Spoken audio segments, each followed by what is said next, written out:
আসসালামু আলাইকুম everyone, welcome back to my another new blog. So অনেক দিন পরে গিয়ে আমরা ছাদে গিয়েছিলাম রুফটপে, কারণ দেখা যায় যে বাচ্চাদের নিয়ে আর কি ওরকম আগের মতো ছাদে যাওয়াই পড়ে না। তো ভাবলাম তাদের একটু রিফ্রেশিংয়ের দরকার আছে। সো গেলাম, ছাদের ওয়েদারটাও খুব ভালো ছিল, মানে আই মিন টু সে আকাশের ওয়েদারটা ভালো ছিল। আর এখানে আমার ছেলেও মাসাল্লাহ অনেক বেশি হ্যাপি ছিল, তার দৌড় ঝাঁপ করতেছিল, মানে ভালোই লাগতেছিল। আর এখানে কি মানহা আমাদের সাথে জয়েন করলো।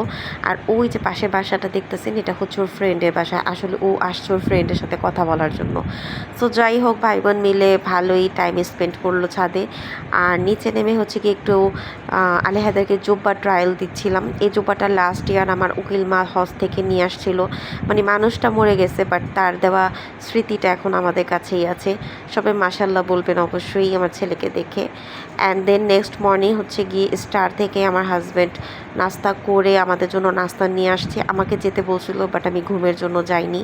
সো সে নিয়ে আসছিল গিয়ে চিকেন স্যুপ আর চাইনিজ ভেজিটেবল। যারা গিয়ে স্টারে খাওয়া দাওয়া করেন ব্রেকফাস্ট, তাদেরকে এটার মানে টেস্ট আর বলার কিছুই নাই। আমার এটার টেস্ট জাস্ট ওয়াও, আমি পছন্দ করি।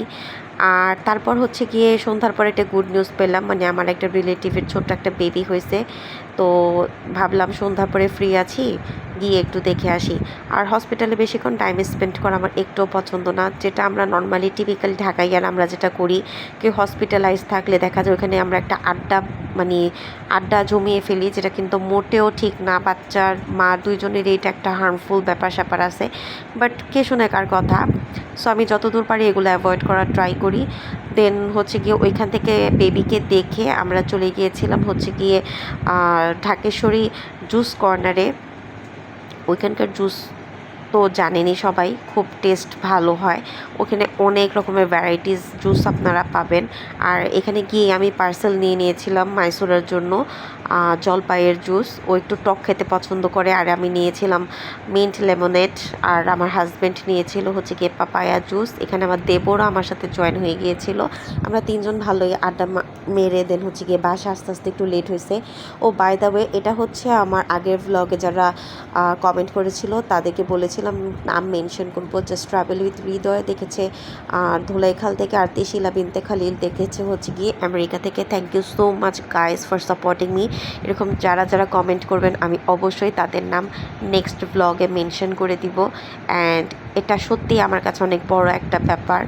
সো যাই হোক, তারপর গিয়ে মানহার ছোটোখাটো একটা বার্থডে সেলিব্রেট করলাম আমরা। তেমন কিছু আর কি প্রি প্ল্যান ছিল না, একদম সাডেন। আমার গিয়ে মানে মানহার কাজিন সিস্টার আসছিল, দেন তারা একসাথে ভালোই টাইম স্পেন্ড করেছিল। এটা মানহার অনেক বেশি পছন্দ হয়েছিল।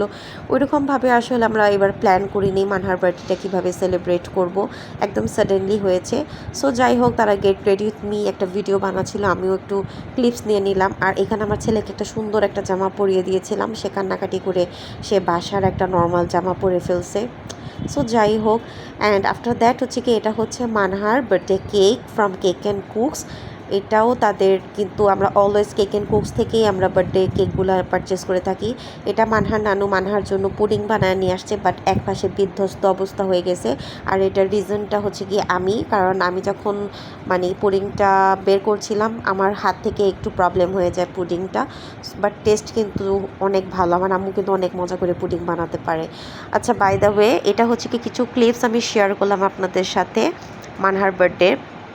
সবাই মানহার জন্য অবশ্যই দোয়া করবেন। মাশাল্লাহ, সে আমার মেয়েটা বড় হয়ে যাচ্ছে, নেক্সট ইয়ার সে ক্লাস 4-এ উঠে যাবে। সবাই মাশাল্লাহ বলবেন।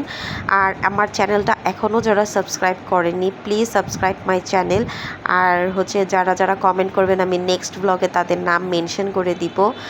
আর এই বাই দ্য ওয়ে, মানহা কিন্তু অনেক বেশি ফটোজেনিক। সে কি খুব সুন্দর সুন্দরভাবে ফটো ক্লিপস নিতে পারে। আর এটা গিয়ে কিছু গিফটস ছিল, ওইটাও আমি অ্যাড করে দিলাম।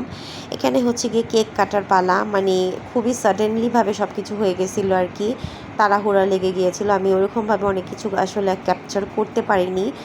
জাস্ট কেক কাটার পরপরই বেশিক্ষণ আমরা টাইমও স্পেন্ড করতে পারিনি। তারপর হচ্ছে গিয়ে রাত্রে ডিনারের ব্যবস্থা করলাম। আর ডিনারটা সেদিন হচ্ছে গিয়ে বাসায় আমরা পার্সেল নিয়ে আসছিলাম কলকাতা কাচ্চি থেকে। ভাই এটা হচ্ছে আমাদের পুরান ঢাকার one of the best kacchi, আমি মাস্ট সাজেস্ট করবো আপনারা একবার হলেও ট্রাই করবেন। আর এটা সুলতান ডাইন্সের থেকে অনেক ভালো টেস্ট, এটার জাস্ট হচ্ছে গিয়ে মাংসের পিসগুলা অনেক ভালো দেয়। সো পরিচিত থাকতে হবে যাই হোক। সো এই হচ্ছে আমাদের আজকের ছোটোখাটো একটা মিনি ভ্লগ।